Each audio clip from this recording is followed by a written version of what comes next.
उस डंजन को देखने चला जाता है जहाँ पर वो पूरी तैयारी के साथ गया होता है। अब तक हमने देखा केव का स्टैचू लोगों को मार रहा होता है, तभी जिन्वू को उस डंजन के सारे रूल्स याद आ जाते हैं और वो उन्हीं का यूज करके कुछ लोगों को बचाने में कामयाब हो जाता है। पर तभी सभी लोग उसे वहीं छोड़कर बाहर चले जाते हैं और हम देखते हैं जैसे ही जिन्वू मरने वाला होता है उसके सामने एक स्क्रीन आ जाती है। और अब आगे तब यहाँ 3 दिन बाद जिन्वू को हॉस्पिटल में होश आ जाता है और तब वो नोटिस करता है कि उसका हाथ और पैर दोनों दोबारा से उग चुके होते हैं और उसके सारे जख्म भी गायब हो चुके होते हैं। तब वो कहता है क्या मैं सपना देख रहा था? और तभी हंटर एसोसिएशन से 2 लोग उससे मिलने आते हैं और वो अपने आप को वू और कैंग के नाम से इंट्रोड्यूस करते हैं। तब जिन्वू कहता है आखिरकार आप मुझसे क्या चाहते हैं? तब वो कैंग को सबसे पहले डॉक्टर को बुलाने के लिए कहता है और वो जिन्वू को बताते हैं कि वो 3 दिनों से यहीं सोया पड़ा है। तब जिन्वू कहता है क्या मैं सच में इतने दिनों से यहाँ पर हूँ? तो फिर जूही और मिस्टर सॉन्ग का क्या हाल है? क्या वो ठीक है?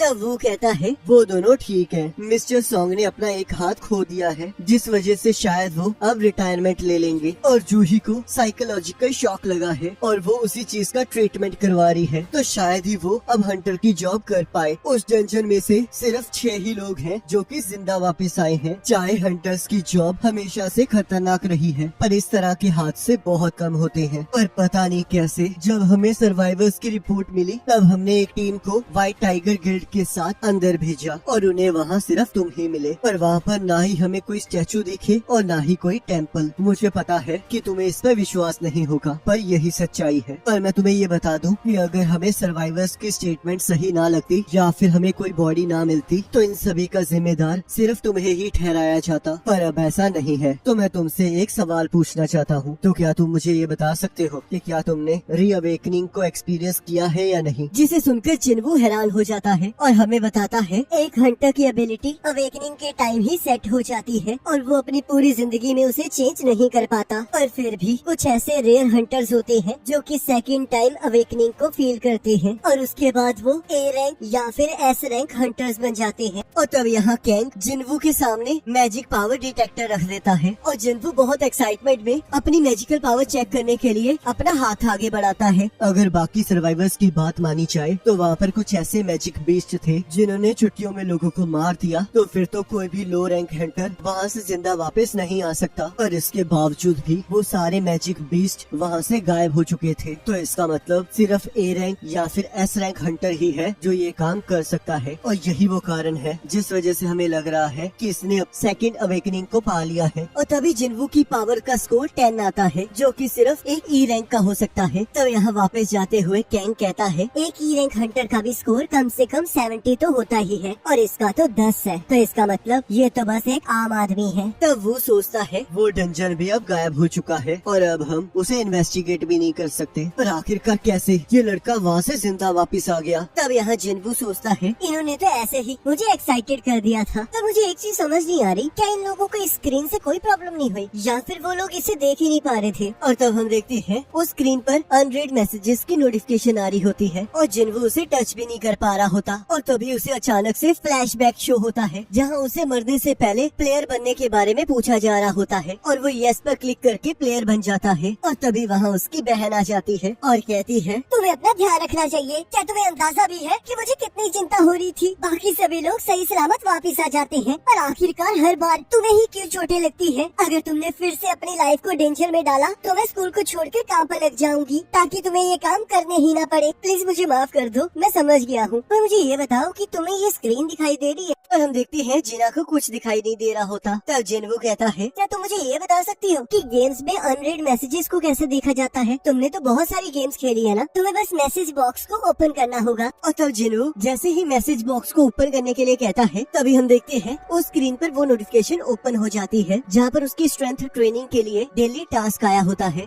तब जिन्वू कुछ सोचने लगता है और तब जिना जिन्वू को ठीक पाकर अपनी फ्रेंड के साथ वापस चली जाती है। तब जिन्वू और भी नोटिफिकेशंस को ओपन कर लेता है जहाँ पर बताया गया होता है कि ये सिस्टम प्लेयर के डेवलपमेंट के लिए बनाया गया है और अगर आप किसी भी चीज को करने में फेल होते हो तो आपको उस चीज की सजा मिलेगी और अगर आप इसे कंप्लीट करते हो तो आपको रिवॉर्ड्स भी दिए जाएंगे। और जिन्वू को कुछ समझ नहीं आ रहा होता और तभी वो अपना स्ट्रेंथ ट्रेनिंग टास्क ओपन करता है जहाँ उसे साइतामा का वर्कआउट प्लान मिलता है ताकि वो उसी की तरह ताकतवर बन सके। और वहाँ पर नीचे एक वार्निंग लिखी होती है कि अगर आपने दिए हुए टाइम में इसे कंप्लीट कंप्लीट नहीं किया तो आपको सजा मिलेगी। और जिन्वू उन सभी चीजों को इग्नोर कर देता है। तब यहाँ वो प्रेसिडेंट गो को जिन्वू के बारे में रिपोर्ट देता है और उन्हें ये भी बताता है कि उसके अंदर कोई चेंजेस नहीं आए हैं। तब प्रेसिडेंट गो कहते हैं, शुक्र है हम लोग लकी थे कि डंजन टूटा नहीं, पर अभी भी बहुत सारी ऐसी मिस्ट्रीज हैं जिसके बारे में हमें पता नहीं है। तो इसलिए मैं इस केस को एक स्पेशल केस के तौर पर लिस्ट कर रहा हूँ। तुम जाओ और इसे डाटाबेस में जाकर फाइल कर दो और हम इसके बारे में बाद में बात करेंगे। तब यहाँ हंटर्स ऑर्गेनाइजेशन का हेड चॉई कहता है, हंटर चा, मैं चाहता हूँ कि आप नेक्स्ट बी रैंक मिशन की हेड बने। ये मिशन नए लोगों के लिए एक साइट प्रैक्टिस की तरह भी है, तो इसलिए मुझे विश्वास है कि आप इस चीज को संभाल लेंगी। पर मुझे नहीं लगता कि मैं एक इंस्ट्रक्टर बन सकती हूँ। तुम्हें बस हमेशा की तरह लड़ना ही है और वो लोग तुम्हें देखकर सीख लेंगे। हमारा हंटर्स ऑर्गेनाइजेशन इस कंट्री की 5 मेजर ऑर्गेनाइजेशंस में से एक है, पर हम अभी तक पूरी दुनिया में स्ट्रॉन्ग नहीं बने हैं। एक हंटर का रैंक सेट हो जाता है, पर उसकी कॉम्बैट एबिलिटीज प्रैक्टिस के साथ इम्प्रूव की जा सकती है और हमें आने वाली सिचुएशन के लिए ये सब कुछ करना ही होगा। और तब हम देखते हैं सड़क के बीचों बीच एक नया डंजन ओपन हो जाता है। तब यहाँ हॉस्पिटल में जिन्वू के डेली टास्क का टाइम खत्म हो जाता है, जिस वजह से वहाँ पर एक अर्थक्वेक आ जाता है। और जैसे ही वो होश में आता है वैसे ही वो अपने आप को एक डेजर्ट में पाता है, जहाँ उसके पीछे एक मॉन्स्टर आ जाता है और उसके सामने एक नोटिफिकेशन आती है जिसमें उसे डेली टास्क टाइम पर पूरी ना करने की वजह से सजा के तौर पर 4 घंटों तक उन मॉन्स्टर से जिंदा बचना होता है। और यहाँ हॉस्पिटल में नर्सेस उसी कमरे में ना पाकर इधर उधर ढूंढने लगती हैं। और यहाँ हम देखते हैं जिन्वू पिछले 2 घंटों से उन मॉन्स्टर से बचने की कोशिश कर रहा होता है। तब यहाँ पूरा हॉस्पिटल उसे अभी भी ढूंढ रहा होता है और हम देखते हैं जिन्वू भागते भागते पूरी तरह थक चुका होता है और वो मॉन्स्टर उस पर हमला कर देता है और तभी उसका पेनल्टी टास्क पूरा हो जाता है और वो वापस हॉस्पिटल पहुंच जाता है। और हम देखते हैं उसे पेनल्टी टास्क पूरा करने पर एक रिवॉर्ड मिलता है, पर वो उससे पहले ही बेहोश हो जाता है। और तब यहाँ कुछ दिनों बाद जिन्वू अपनी बहन को अपने ठीक होने की खबर देता है और उसे बताता है कि वो बहुत जल्द वापस आने वाला है। और तब हम यहाँ देखते हैं जूही को एक डी रैंक डंजन में जाने के लिए फोन आया होता है और हम देखते हैं जूही वहाँ जाने से मना कर देती है। और तब वो पर्सन जूही को जिन्वू की होश में आ जाने की बात बताता है, जिसे सुनकर वो बहुत खुश हो जाती है और उससे मिलने चली जाती है। तब यहाँ हॉस्पिटल में नर्स कह रही होती है कि देखो,